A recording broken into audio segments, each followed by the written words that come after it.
Hello my dear students, আমি তোমাদের অরিত্রাজ sir. আজকে যে বিষয়টা নিয়ে আমরা আলোচনা করব যে আইএসএসইএম বা induction synchronous special electrical machine, এই সাবজেক্টে থ্রি ফেজ অল্টারনেটর থেকে তোমরা তোমাদের কামিং সেমিস্টারের জন্য কী কী পড়াশোনা করবে। তো প্রথমেই দেখো ইএমএফ ইকুয়েশন অফ অল্টারনেটর, এটা খুব ইম্পর্টেন্ট। মানে কি, কীভাবে ইএমএফ জেনারেট করে। তো তোমরা দেখতে পাচ্ছ ফাই মানে কি, flux per pole, P is the number of poles, N S হচ্ছে সিঙ্ক্রোনাস স্পিড ইন আরপিএম। এখানে আরএমপিটা লেখা হয়ে গেছে, এটা একটা প্রিন্টিং মিস্টেক হয়ে গেছে, এটা আরপিএম হবে। Z is the total number of conductors per or coil sides series per face. আমরা জানি জেড ইকুয়ালস টু কি, 2 × টি। 2T মানে কি, 2T ইন দ্য সেন্স দুটো টার্নস। টি হচ্ছে number of coil per turns, TPH for turn per phase, ZPH for conductor per phase. ZPH কতটার মানে হচ্ছে কি, Z/3, কারণ 3 ফেজ আছে, তাহলে পার ফেজ যদি বার করতে হয় তাহলে বাই 3 করতে হবে। KC is the pitch factor or coil span factor, KD distribution factor, KP হচ্ছে cos alpha by 2, KD equals to sine M beta by 2 by M sine beta by 2। তাহলে এখানে এই যে আমরা প্রত্যেকটা গিভেন ডেটাগুলো আমরা পেলাম, যে এই গিভেনগুলোর ওপর থেকে আমরা ইএমএফ ইকুয়েশনটা বার করব। কীভাবে বার করব, যে দেখো একটা সিঙ্গেল কন্ডাক্টর, প্রথমে আমি ধরে নিচ্ছি consider a single conductor placed in a slot, একটা স্লটে একটাই কন্ডাক্টর রয়েছে। তাহলে অ্যাভারেজ ইএমএফ কী হবে, ফ্লাক্স কাট করছে যেটা 1 রেভলিউশনে বাই টাইম টেকেন, তাহলে that is d∅/dt, total flux equals to d∅ equals to 5p, time taken হচ্ছে কত, dt equals to 60/ns second. Average EMF পাচ্ছি কোনটা আমরা, 5p 60/ns, মানে d∅/dt করলে যেটা আমরা পাচ্ছি। আচ্ছা, so we know that p equals to p/ns/60, আমরা জানি তো ns ইকুয়ালস টু 120 বা p/60, এই সরি 120f/p। তাহলে f ইকুয়ালস টু কী হবে, p/ns/120। তাহলে এখান থেকে আমরা ফ্রিকোয়েন্সি পেয়ে যাচ্ছি। সো এবারে যেটা বিষয়, যে এখানে দেখো এই যে 5/p/60/ns, এটা ইকুয়ালস টু 5p/ns/60, তাহলে এটা কত হচ্ছে 2f 5 ভোল্ট। তাহলে অ্যাভারেজ ইএমএফ বেরোচ্ছে কত, 2f 5 ভোল্ট। এবার আমাদের বার করতে হবে কোন ভ্যালু, আরএমএস ভ্যালু। তাহলে আরএমএস ভ্যালু যদি বার করতে হয়, তাহলে আরএমএস ভ্যালুতে আমরা কী জানি।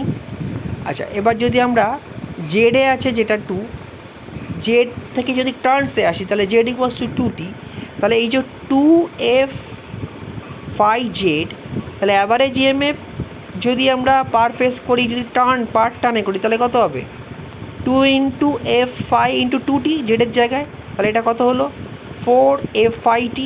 তাহলে এবার form factor equals to RMS value by average value, average ভ্যালুতে আছে বিষয়টা। তাহলে এখান থেকে আমার আরএমএস ভ্যালু যদি বার করতে হয়, তাহলে 1.11 the value of form factor, এটা দিয়ে আমায় গুণ করতে হবে।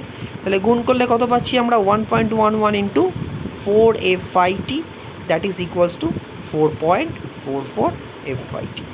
তাহলে এখান থেকে আমরা পেলাম কি, ইএমএফ ইকুয়েশন। এবং এই ইএমএফ ইকুয়েশনের মধ্যে আরও দুটো পার্ট রয়েছে, যেটা হচ্ছে কেসি এবং কেডি, যেটা হচ্ছে কয়েল স্প্যান ফ্যাক্টর আর ডিস্ট্রিবিউশন ফ্যাক্টর। এই দুটোকেও কিন্তু আমায় কনসিডার করে নিতে হবে। তাহলে এবার এইগুলো বার করি, তাহলে আমরা মেনলি পেলাম কোনটা, 4.44f/t। এবার এর সঙ্গে দুটো কনস্ট্যান্ট কেসি এবং কেডিকে আমায় গুণ করতে হবে। এ দুটো কী অ্যাকচুয়ালি।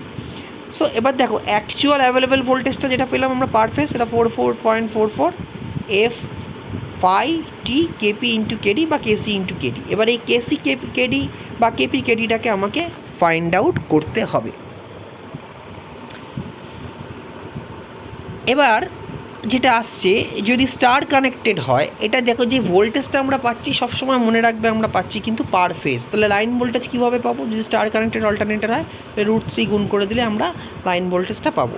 তো এবার আমাদের নেক্সট স্টেপ হচ্ছে কি, যে এখান থেকে আমাকে বার করা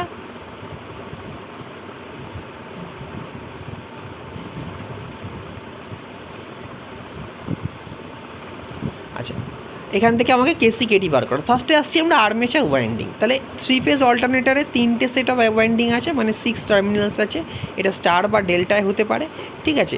তাহলে armature winding classification, single layer, double layer, full pitch, short pitch, concentrated and distributed, এর ওপরই ডিপেন্ড করে আমরা কিন্তু এই বিষয়গুলোকে ফাইন্ড আউট করব। Single layer, double layer, full pitch, short pitch and concentrated and distributed winding. তাহলে এবার দেখো, যদি আসি আমরা সিঙ্গেল লেয়ার মানে কি, one coil side অকুপাইজ the total slot area. Double layer মানে কি, ডাবল লেয়ার মানে হচ্ছে কয়েল সাইডসগুলো আছে কি টু লেয়ারে। স্মল যে মেশিনগুলো হয় সেখানে আমরা সিঙ্গেল লেয়ার ইউজ করি, একটু বড় মেশিনের জন্য বা একটু লার্জ আউটপুট যেগুলোর, সেখানে আমরা কিন্তু ডাবল লেয়ার ওয়াইন্ডিং ইউজ করে থাকি। তো এবারে যে বিষয়টা এখান থেকে আমরা জানবো সেটা হচ্ছে এই কয়েল স্প্যান ফ্যাক্টর অর কেসি। এটা কি আছে দেখো, এখানে পোল পিচ বলতে বোঝানো হচ্ছে কি, নর্থ আর সাউথ পোলের মধ্যে যে একটা কয়েল রয়েছে তাদের যে ডিস্টেন্স, দ্য পোল পিচটা কি, it is the distance between the centre of the pole faces of two adjacent poles is called pole pitch. এটা equals to total number of slot in armature by number of poles. তাহলে এখানে দেখো total দুটো north আর south total দুটো পোলের মধ্যে, তাহলে এটা অ্যাঙ্গেলটা কত হবে পোল পিচের, 180 ডিগ্রি। তাহলে coil consist of two coil side placed in two separate slot, তাহলে এটা 180 ডিগ্রি। এবার স্লট পিচ কি, it is phase angle between two adjacent slot. বিষয়টা কি এই স্লট পিচ ব্যাপারটা, দেখো এই পরেরটাতেই দেখো আছে কি, পোল পিচটা আছে টোটালটা এন থেকে এস, কিন্তু কয়েল স্প্যানটা দেখে নাও পুরো এন থেকে এসের মধ্যে যায়নি, মানে এটা কিন্তু ফুল পিচ কয়েল নয়, এটা স্লট পিচ। তাহলে it is the distance between two coil side of a coil স্প্যানটা, দুটো কয়েল সাইডের যে কয়েল স্প্যান প্রথম যে ছবিটা আছে সেখানে পুরো টোটাল 180 ডিগ্রিতে ছিল, এটা দেখো একটু 180 ডিগ্রি থেকে কমে আছে, পুরোটা নেই। 180 ডিগ্রি হলে কতটা হতো, নর্থ থেকে সাউথে পুরোটা যদি ডিস্ট্রিবিউটেড হতো তাহলে এটা হতো কি 180 ডিগ্রি। তাহলে এবারে যদি ফুল পিচ আর শর্ট পিচ ওয়াইন্ডিংয়ে আমরা আসি, যে এখানে দেখো coil span equals to pole pitch, এই যে প্রথমটা দেখো 180 ডিগ্রি ইলেকট্রিক্যাল আছে, আর শর্ট পিচ ওয়াইন্ডিংয়ের ক্ষেত্রে কী হচ্ছে 180 থেকে একটু কম হচ্ছে, যতটুকু কম হচ্ছে, যতটুকু ডিগ্রি কম হচ্ছে সেটাকে আমরা ডিনোট করছি কী দিয়ে, আলফা দিয়ে। তাহলে দেখো আমার এই কয়েল স্প্যানটা কত হচ্ছে 180 ডিগ্রি মাইনাস আলফা। তো if the coil span is less than the pole pitch is called the short pitch winding. Short pitch ওয়াইন্ডিংটা কখন বলবো, যদি সেটা 180 ডিগ্রির থেকে কম হয়। আর ফুল পিচ ওয়াইন্ডিং কখন, যখন সেটা টোটাল 180 ডিগ্রি হচ্ছে। That is the difference between full pitch winding and short pitch winding.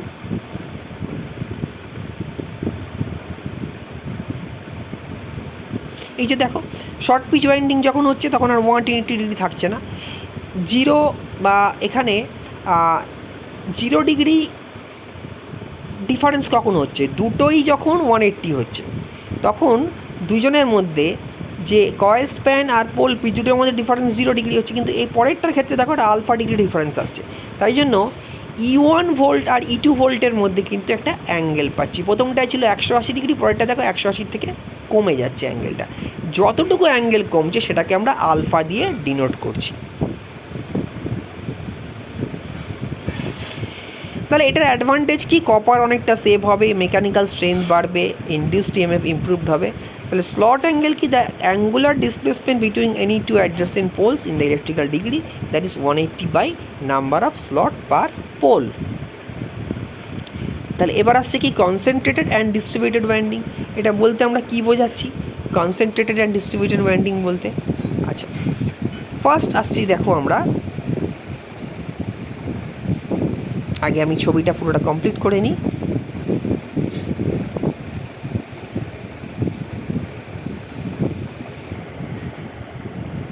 Pitch factor আর কয়েল স্প্যান ফ্যাক্টর আর শর্ট কোটেড ফ্যাক্টর। পিচ ফ্যাক্টরটা বলতে আমরা বোঝাচ্ছি কি, EMF induced in short pitch winding by EMF induced in full pitch winding, that is the vector sum of the induced EMF আর arithmetic sum. তাহলে vector sum of the induced ইএমএফটা আমরা দেখতে পাচ্ছি ভেক্টর ডায়াগ্রাম অনুযায়ী, যেটা equals to হচ্ছে কি KP equals to AC plus CB by AD plus DB. সেটা ক্যালকুলেশন করে আমরা পাচ্ছি কি KP equals to 2AD cos alpha by 2 by 2AD, KP equals to cos alpha by 2। এই যে এক্সপ্রেশনটা আছে এটা কিন্তু পরীক্ষার জন্য খুব ইম্পর্টেন্ট, খুব গুরুত্ব দিয়ে কিন্তু তোমরা এটা পড়বে। That is the coil span factor. আর ডিস্ট্রিবিউশন ফ্যাক্টর আর ব্রেথ ফ্যাক্টর, যেটাকে আমরা বলছি কি কেডি, এটা কি দেখো এখানে যেটা আছে কি vector sum of EMF per coil বা arithmetic sum of the EMF per coil. এখানে দেখতে পাচ্ছি আমরা ডিস্ট্রিবিউটেড একটা ওয়াইন্ডিং হয়, এটা কনসেন্ট্রেটেড হয়। কনসেন্ট্রেটেড মানে কি একই জায়গায় ওয়াইন্ডিংয়ের টার্নসগুলো রয়েছে, আর ডিস্ট্রিবিউটেড মানে নাম্বার অফ স্লটের মধ্যে এটা ডিস্ট্রিবিউটেড রয়েছে। তাহলে এখানে যখন আমরা এটা ডিজাইন করছি, তাহলে দেখো এখানে এ বি সি ডি, এই যে এসি সিই, এই প্রত্যেকটা দেখো এই যে ভেক্টরগুলো সব ডিস্ট্রিবিউটেড অবস্থায় রয়েছে, ঠিক আছে। তাহলে এখানে প্রত্যেকটার মধ্যে অ্যাঙ্গেল কত আছে, আমরা বিটা করে অ্যাঙ্গেল ধরেছি, E in coil 1, E in coil 2, E in coil 3। তাহলে এবারে যদি আমরা এই পরে আসি এই ডিস্ট্রিবিউশন ফ্যাক্টর বা ব্রেথ ফ্যাক্টরের ক্ষেত্রে, তাহলে আমরা এটা পাচ্ছি কি এর ভ্যালুটা দেখো, arithmetical sum of the EMF AB plus BC plus CD form vector diagram AB equals to X plus X B, ঠিক আছে। এবি ইকুয়ালস টু দেখতে পাচ্ছ X plus X B equals to R sine beta by 2 by R sine beta by 2, কারণ beta total angle, তাহলে এটাকে যদি মাঝখান থেকে ভাগ করে দিচ্ছি দুভাগে, তাহলে বিটা বাই টু পাচ্ছি। তাহলে এখান থেকে আমরা পাচ্ছি কি if there is M number of slot for distribution then KD equals to sine M beta by 2 by M sine beta by 2। এই যে এক্সপ্রেশনটা আছে এটাও কিন্তু খুব গুরুত্বপূর্ণ। একটা কথা মনে রাখবে, যদি নিউমেরিক্যালের ক্ষেত্রে বলে দেওয়া হয় ফুল পিচ কয়েল, তাহলে কিন্তু সবসময় মনে রাখবে যে আমার কেসির ভ্যালু কিন্তু 1 হবে, না হলে এই আলফার ভ্যালুটা দিয়ে দেবে যেখান থেকে আমার কেসির ভ্যালু পার করতে হবে। আর কেডির ক্ষেত্রে কি, কেডির ক্ষেত্রে আমার নাম্বার অফ স্লট বলা দেওয়া থাকবে, বিটার ভ্যালু দেওয়া থাকবে, এবং সেখান থেকে আমরা কেডির ভ্যালুটা বার করতে পারবো। ভোল্টেজ ড্রপ কী কী কারণে হয়, আর্মেচার এফেক্টিভ রেজিস্ট্যান্সের জন্য হয়, লিকেজ রিঅ্যাক্টেন্সের জন্য হয়, আর আর্মেচার রেজিস্ট্যান্সের জন্য হয় একটা অল্টারনেটারে। তো এবার দেখো আর্মেচার লিকেজ রিঅ্যাক্টেন্সটা কি, that is the the three major components of slot leakage reactance: end winding leakage reactance and tooth tip leakage reactance, that is the synchronous reactance per phase, that is equals to XL plus XA। এই এক্সএটা হচ্ছে কি ফিক্সিসিয়াস armature reactance, আর এক্সএলটাই কিন্তু আমার এই leakage reactance. এটা equals দুটো যোগ করে আমরা কি পাচ্ছি, আর্মেচার লিকেজ রিঅ্যাক্টেন্স, এই আর ফিক্সিসিয়াস রিঅ্যাক্টেন্স বা এক্সএ যোগ করে আমরা পাচ্ছি কিন্তু synchronous reactance. Now the armature reaction বিষয়টা তোমরা সবাই জানো, যে যখন কি হচ্ছে, যখন আমার মেন ফ্লাক্স আর্মেচার ফ্লাক্সকে কি করছে, এদের মধ্যে একটা রিয়াকশান হচ্ছে, মানে আমার আর্মেচার ফ্লাক্স মেন ফ্লাক্সকে অপোজ করছে, তার জন্য মেন ফ্লাক্সটা কমে যাচ্ছে, ঠিক আছে। যেটাকে আমরা তিনটে এফেক্ট দিয়ে বোঝাতে পারি যদি আমরা অল্টারনেটারের ক্ষেত্রে ভাবি। ইউনিটি পাওয়ার ফ্যাক্টরের ক্ষেত্রে যেটা পাই আমরা cross magnetizing effect, that is কি একটা ফ্লাক্স আর একটা ফ্লাক্সের সঙ্গে যখন ধাক্কা লাগছে তখন চারিদিকে কিছু ফ্লাক্স ছড়িয়ে যাচ্ছে, that is cross magnetising. Lagging power এফেক্টটা কী হচ্ছে, এক্ষেত্রে আমরা ডিম্যাগনেটাইজিং এফেক্ট পাচ্ছি, মানে কি আর্মেচার ফ্লাক্স আর মেন ফ্লাক্স যখন একে অপরকে অপোজ করছে তখন মেন ফ্লাক্সটা কী হয়ে যাচ্ছে, রিডিউসড হয়ে যাচ্ছে। আর লিডিং পাওয়ার ফ্যাক্টরের ক্ষেত্রে ঠিক উল্টো এফেক্ট পাচ্ছি, দ্যাট ইজ আর্মেচার ফ্লাক্স আর মেন ফ্লাক্স একটাকে হেল্প করছে ম্যাগনেটাইজিং এফেক্ট করার জন্য। তো এটা খুব ইম্পর্টেন্ট আর্মেচার রিয়াকশন, এটাও কিন্তু তোমাদের পরীক্ষার জন্য বিশেষভাবে ইম্পর্টেন্ট। এবং দেখো ইউনিটি পাওয়ার ফ্যাক্টরের ক্ষেত্রে কী ঘটনা ঘটছে, এই যে মেন ফ্লাক্স আর এটা হচ্ছে আর্মেচার ফ্লাক্স।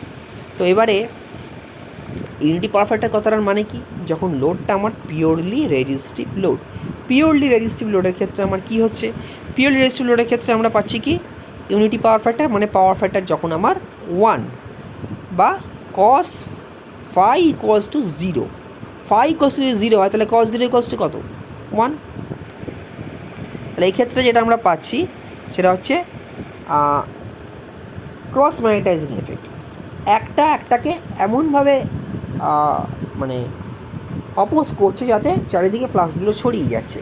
আর ল্যাগিং পাওয়ার ফ্যাক্টরের ক্ষেত্রে আমরা এটা পাচ্ছি কি ল্যাগ করছে, একটা থেকে পিছিয়ে থাকছে, তাহলে একটাকে কী করছে, ডিম্যাগনেটাইজ করার চেষ্টা করছে। দ্যাট ইজ দেখো এই যে আই আর ফাই এফ, দেখো একটাকে অপোজ করছে, phi F is the main flux, I is the armature flux. তাহলে এটাকে কী করছে, একটাকে অপোজ করছে, অপোজ করার জন্য কী হচ্ছে, এখানে আমরা ডিম্যাগনেটাইজিং এফেক্ট পাচ্ছি। এই যে ফাই এফ একটাকে অপোজ করছে, ডিম্যাগনেটাইজিং এফেক্ট পাচ্ছি। আর লিডিং পাওয়ার ফ্যাক্টরের ক্ষেত্রে আমরা এটা দেখছি, এই যে load current lag the voltage by 90 degree, কারণ আমি এটা পিওরলি ইন্ডাকটিভ লোড ধরে নিচ্ছি। ল্যাগিং পাওয়ার ফ্যাক্টর আমরা 90 ডিগ্রিতে ল্যাগ করছে, কে, কারেন্টটা, কাকে, ভোল্টেজকে। আর যখন আমরা একই রকমভাবে লিডিং পাওয়ার ফ্যাক্টরের ক্ষেত্রে আসছি, এই যে মেন ফ্লাক্স ডিক্রিজেস ডিসি এক্সাইটেশনটা কমিয়ে দিচ্ছে, মানেই তো আমার এক্সাইটেশন কমিয়ে দেওয়া মানেই তো আমার ডিম্যাগনেটাইজিং এফেক্ট হওয়া। আর লিডিং পাওয়ার ফ্যাক্টরের ক্ষেত্রে ঠিক উল্টো ঘটনা ঘটছে। দেখো কি হচ্ছে,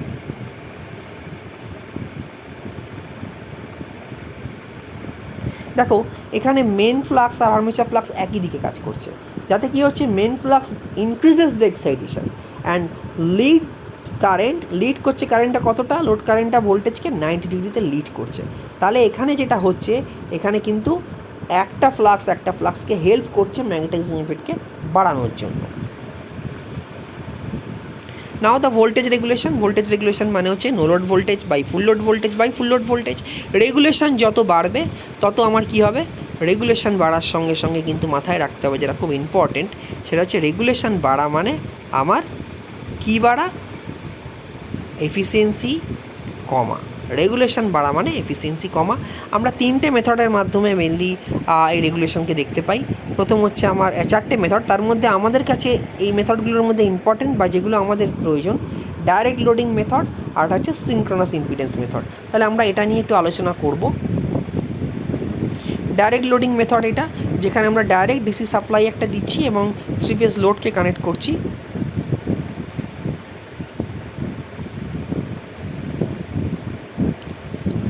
তো এক্ষেত্রে the star connected armature is to be connected to 3 phase load, the field winding excited by DC supply দিয়ে আমরা ফিল্ড ওয়াইন্ডিংকে এক্সাইটেড করছি, এবং to control the flux the current through the field winding a rheostat inserted in series. Rheostat থাকছে যেটা কি সিরিজে আমরা কানেক্ট করে রাখছি, এবং যেখান থেকে আমরা রেগুলেশনটা পাচ্ছি কীভাবে, ইপিএইচ বাই ভিপিএইচ মানে কি, no load voltage minus full load voltage by full load voltage. আর একটা মাথায় রাখতে হবে, prime mover drives the alternator at synchronous speed. যত প্রাইম মুভারের স্পিড বাড়ছে তত কিন্তু আমার ভোল্টেজটা বাড়ছে, কারণ কি ফ্লাক্স কাটটা কিন্তু বেশি করছে। For high capacity alternator that much full load cannot be simulated or directly connected to the alternator. এই যে মেথডটা কিন্তু কখনোই আমরা হাই যখন রেটিংটা বেড়ে যাবে অল্টারনেটর, তখন কিন্তু আমরা ইউজ করতে পারবো না, যার জন্য আমাদের ইউজ করতে হবে কি সিনক্রোনাস ইম্পিডেন্স মেথড। এই মেথডে আমরা কি করছি, দেখো একটা ডিসি সাপ্লাই দেওয়া আছে, একটা ভিওসি পাচ্ছি। ভিওসিটা কি, ভিওসিটা হচ্ছে ওপেন সার্কিট ভোল্টেজ, আর আইএসসিটা হচ্ছে কি শর্ট সার্কিট কারেন্ট।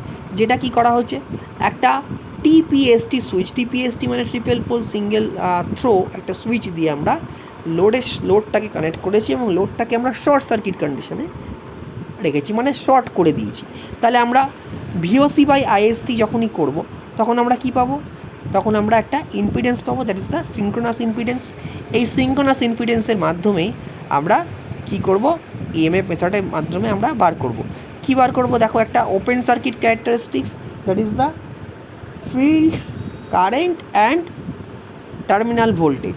3টে মেথড করতে হবে। কী মেথড, একটা হচ্ছে আমরা আর্মেচার রেজিস্ট্যান্স পার ফেজটাকে বার করলাম ওহম মিটার দিয়ে।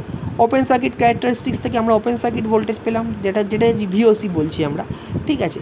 অ্যান্ড শর্ট সার্কিট ক্যারেক্টারিস্টিক্স মানে কি, শর্ট সার্কিট করে আমরা কি পেলাম, শর্ট সার্কিট কারেন্টটা পেলাম। এবারে জেড ক্যালকুলেট করবো কীভাবে, আমরা খুব সিম্পল জেড ক্যালকুলেট করাটা, জেড ক্যালকুলেট করবো আমরা ভিওসি বাই আইএসসি করে। So Z S is calculated R A measured and XS often. তাহলে যদি আমরা জেড এস বার করি, আর এ তো মেজার করেই রেখেছি আমরা, তাহলে যদি আমরা ইম্পিডেন্সের ফর্মুলায় চলে যাই, যে Z equals to root over R square plus X square, তা সেখান থেকে আমরা এক্সটা বার করতে পারবো, ঠিক আছে। আচ্ছা, এই যে ওসিসি আমি যেটা প্রথমেই বললাম, এটা হচ্ছে ওসিসি ওপেন সার্কিট ক্যারেক্টারিস্টিক্স, যেখান থেকে ভিওসি বার করলাম। এসসিসি শর্ট সার্কিট ক্যারেক্টারিস্টিক্স, যেখান থেকে আমরা শর্ট সার্কিট কারেন্টটা বার করলাম, এবং যেখান থেকে আমরা সিনক্রোনাস ইম্পিডেন্স অ্যান্ড তার আগে আমরা তো রেজিস্ট্যান্সটা মেজার করেই নিয়েছি, সেখান থেকে আমরা কী পেলাম, সিনক্রোনাস রিঅ্যাকটেন্স।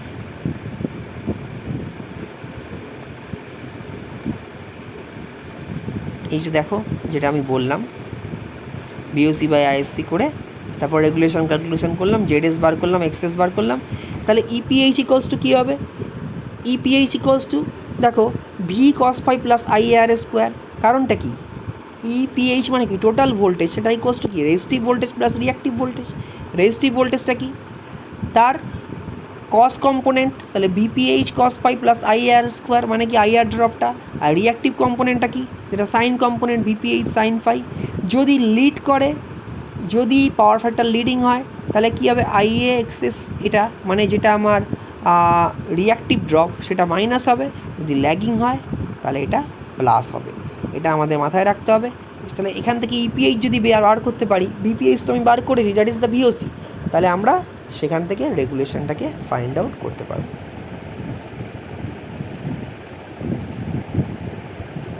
এবার ফেজার ডায়াগ্রাম কি আছে, লোডেড অল্টারনেটারে কীরকম ফেজার ডায়াগ্রাম হবে দেখো। ইউনিটি পাওয়ার ফ্যাক্টরে ফেজার ডায়াগ্রামটা কীরকম হবে, একটা loaded অল্টারনেটারে IA XS IA R এ আইএ জেড এস, তাহলে এটা হচ্ছে কি আইএর সঙ্গে ভিপিএইচ সবসময় ইনফেসে থাকে আমরা জানি।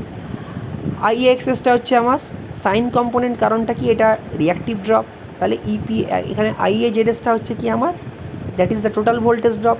তাহলে আমরা যদি ভিপিএইচের সঙ্গে আইএ জেড এসটাকে যোগ করি তাহলে টোটাল ইএমএফটা পাবো। ইএমএফ ইকুয়ালস টু কি, ইকুয়ালস টু কি voltage drop plus terminal voltage, that is the VPH plus হচ্ছে total voltage drop IA Z S, যেটা করলে আমরা পাচ্ছি কি ইপিএইচ। যেহেতু ইউনিটি পাওয়ার ফ্যাক্টর তাই জন্য ভিপিএইচ আর আইএটা কী হচ্ছে, ইন ফেজে হচ্ছে, ভোল্টেজ আর কারেন্ট। দেখো সেইগুলো এখানে বলা হয়েছে।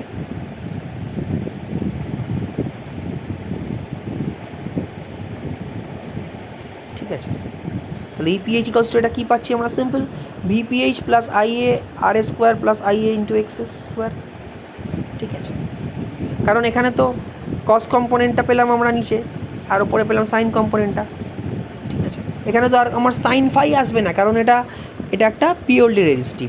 আর যখনই আমরা দেখো পাওয়ার ফ্যাক্টর ল্যাগিং পড়ছি, তখন আমরা কিন্তু এটা আর করছি না, তখন কিন্তু আমরা কি করছি দেখো, এখানে VPH sine phi plus I XS হয়েছে, কারণটা কি দুটো সাইন কম্পোনেন্ট পাচ্ছি। একটা তো পাচ্ছি আমরা ভিপিএইচ সাইন ফাই, কারণটা কি এটা আমার ল্যাগিং পাওয়ার ফ্যাক্টর। কেন ল্যাগিং পাওয়ার ফ্যাক্টর, যে আই এটা বা আর্মেচার কারেন্টটা ভিপিএইচকে কী করছে, ফেজ ভোল্টেজকে ল্যাগ করছে। দেখো সেই জন্য ভিপিএইচ থেকে আইএ কিন্তু পিছিয়ে আছে, এটা ল্যাগিং পাওয়ার ফ্যাক্টরের ক্ষেত্রে পাচ্ছি আমরা। আর ফর লিডিং পাওয়ার ফ্যাক্টর ঠিক উল্টো হয়ে যাচ্ছে বিষয়টা, এখানে কিন্তু আমরা দেখো VPH sine pi minus I x square পাচ্ছি।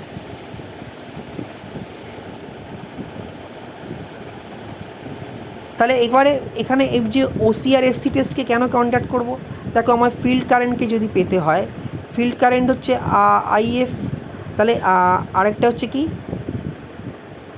OCSC test conducted, field currents IF, field current requires a produce voltage, that is VPH plus IA PH R cos phi on OC. Open circuit characteristics, IF to the field current required to produce the armature current on SC are added at an angle of 90 degree plus phi or theta. For total field current, EPH found, OCC and regulation calculated. তাহলে total field কারেন্টের জন্য আমরা কিন্তু ইপিএইচটা calculate করতে পারবো, যেভাবে করলাম আমরা EPH equals to cos component and sine component যোগ করে। তাহলে সেখান থেকে ওসিসি থেকে আমরা ভিওসি পাবো এবং সেখান থেকে আমরা রেগুলেশনকে ক্যালকুলেট করতে পারবো।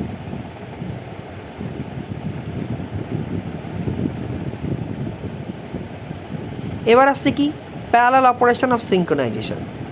দুটো বা দুয়ের অধিক অল্টারনেটারকে আমরা কিভাবে প্যারালালি কানেক্ট করব, তার কিছু কন্ডিশন আছে, যেটা কি টার্মিনাল ভোল্টেজকে এক হতে হবে, প্রত্যেকের ফ্রিকোয়েন্সিকে এক হতে হবে, আর ফেজ সিকোয়েন্সকে এক হতে হবে। তাহলে এটা অ্যাডভান্টেজ কি, কন্টিনিউয়েশন অফ দ্য সাপ্লাই পাবো। মানে কি, যদি কখনো একটা অল্টারনেটার কাজ না করে তখন আরেকটা অল্টারনেটার দিয়ে আমরা সাপ্লাই দিতে রাখবো, রিপেয়ার বা মেনটেন্যান্সটা ইজি হবে। যদি লোড বেড়ে যায় তখন আমরা দুটো অল্টারনেটার থেকে বেশি লোডকে সাপ্লাই দিতে পারবো এবং এটা অনেক ইকোনমিক্যাল। একটা বড় অল্টারনেটার ইউজ করার থেকে দুটো ছোটো অল্টারনেটার ইউজ করলে আমার কী হবে, কোনো একটা যদি মানে অপারেশনে না থাকে তাহলে আরেকটা দিয়ে আমি লোডকে সাপ্লাই দিতে পারবো। মেথডগুলো কী কী আছে, dark lamp bright lamp method, synchroscope method, আর একটা হচ্ছে ব্রাইট ল্যাম্প মেথড। কন্ডিশন কি, voltage, frequency and phase sequence, এগুলো আমাকে সেম রাখতে হবে। এবং এই ডার্ক ল্যাম্প মেথডে কী হবে, দেখো যখনই আমার ইনকামিং, এখানে দুটো দেখো অল্টারনেটার আছে, একটা এক্সিস্টিং অল্টারনেটার, একটা ইনকামিং অল্টারনেটার। এক্সিস্টিং অল্টারনেটারের সঙ্গে ইনকামিং অল্টারনেটারকে আমি কানেক্ট করব যখন দুটো ফ্রিকোয়েন্সি ম্যাচ করবে। তা দুটো ফ্রিকোয়েন্সি ম্যাচ করা মানে কি, যদি তিনটে ফেজে তিনটে আমার ল্যাম্প থাকে, তাহলে যখন তিনটে ল্যাম্প ডার্ক বা তিনটে ল্যাম্প আমার ব্রাইট হচ্ছে, এই অবস্থায় ফ্রিকোয়েন্সিগুলো সেম। কারণ কি, অল্টারনেটিং সাইকেল, তো অল্টারনেটিং কারেন্ট পাঠাচ্ছি। তাহলে অল্টারনেটিং কারেন্ট মানে কি, একটা কারেন্ট একবার হচ্ছে ম্যাক্সিমাম ভ্যালুতে যাবে, একবার জিরো ভ্যালুতে যাবে। তাহলে জিরো ভ্যালুতে গেলে ডার্ক হবে, ম্যাক্সিমাম ভ্যালুতে গেলে ব্রাইট হবে। তাহলে যখনই আমার এই ডার্ক ল্যাম্প বা ব্রাইট ল্যাম্প মেথডে আমরা এটাই করব, দুটো এই তিনটে ল্যাম্প যখন একই সিকোয়েন্সে থাকবে, তাদের মোটামুটি ডার্কনেসটা বা ব্রাইটনেসটা, তখনই আমি এটাকে দুটোকে কানেক্ট করতে পারবো। তো that is dark lamp and bright lamp method. But এটার একটা অসুবিধা, যেটা কি, সেটা হচ্ছে কি, এটার একটা অসুবিধাটা এটা কি, এটা হচ্ছে খুব প্রপারলি ভিজুয়ালাইজ করার দরকার, নাহলে কিন্তু ঠিকঠাক সিঙ্ক্রোনাইজেশন করা সম্ভব না।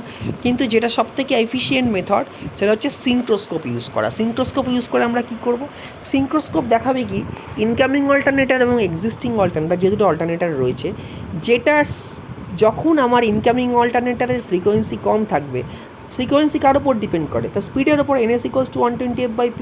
তাহলে ফ্রিকোয়েন্সিস ডিপেন্ডস অন হচ্ছে স্পিড কম মানে ফ্রিকোয়েন্সি কম। তাহলে স্লো ভার্সান যখন দেখাবে মিটারের কাঁটাটা সিঙ্ক্রোনোস্কোপের, তখন আমার বুঝতে হবে কি, সিঙ্ক্রোস্কোপ যখনই স্লো আছে দেখাচ্ছে, তার মানে ইনকামিং অল্টারনেটারের স্পিডটা কম আছে, মানে ফ্রিকোয়েন্সি কম আছে। তখন এর স্পিডকে বাড়াতে হবে, টারবাইনের স্পিড বাড়িয়ে। যেই আমি স্পিডকে বাড়িয়ে দেবো, যদি আবার এক্সিস্টিং অল্টারনেটারের ফ্রিকোয়েন্সির থেকে বেশি ফ্রিকোয়েন্সি হয়, তখন আবার ফার্স্ট এই পজিশনটা দেখাবে, তার মানে কি, ফ্রিকোয়েন্সিকে আবার কমাতে হবে। এই কমিয়ে বাড়িয়ে যখন এই জিরো পজিশনে বা একদম মিডিল নাল পজিশনে আসবে, তখন দুটো ফ্রিকোয়েন্সি ম্যাচ করেছে। তার আগে তো আমি ফেজ সিকোয়েন্স ROIB ম্যাচ করাবো, ভোল্টেজও এক আছে, ভোল্টেজ চেঞ্জ হলে ফ্রিকোয়েন্সিও চেঞ্জ হবে। তাহলে এই অবস্থায় আমরা কি করব, দুটোকে কানেক্ট করব। That is the synchroscope method, এবং সবথেকে অ্যাডভান্টেজিয়াস মেথড এটাই। এবারে এফেক্ট অফ চেঞ্জ ইন এক্সাইটেশনে অল্টারনেটিং যখন প্যারালাল থাকবে, তখন এক্সাইটেশনে কী হবে, চেঞ্জ হবে, এটা একটু ইম্পর্টেন্ট, সবাই দেখবে। Two reaction theory, it's also important. কিন্তু বেশিভাবে যেটা আমাদের দেখতে হবে, খুব ইম্পর্টেন্ট যেগুলো, প্যারালাল অপারেশনের আগে যেটা আমরা দেখালাম, যে আর্মেচার রিয়াকশান খুব ইম্পর্টেন্ট। আর্মেচার রিয়াকশানের ডিফারেন্ট ফেজারগুলো, এবং এটা দিয়ে নিউমেরিক্যালও আসবে, রেগুলেশনের নিউমেরিক্যাল খুব important.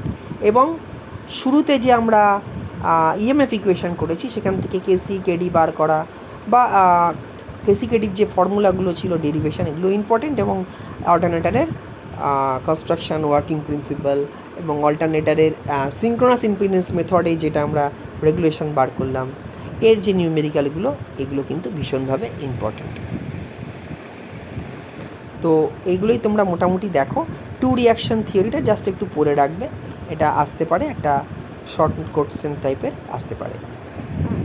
So that's all, best of luck.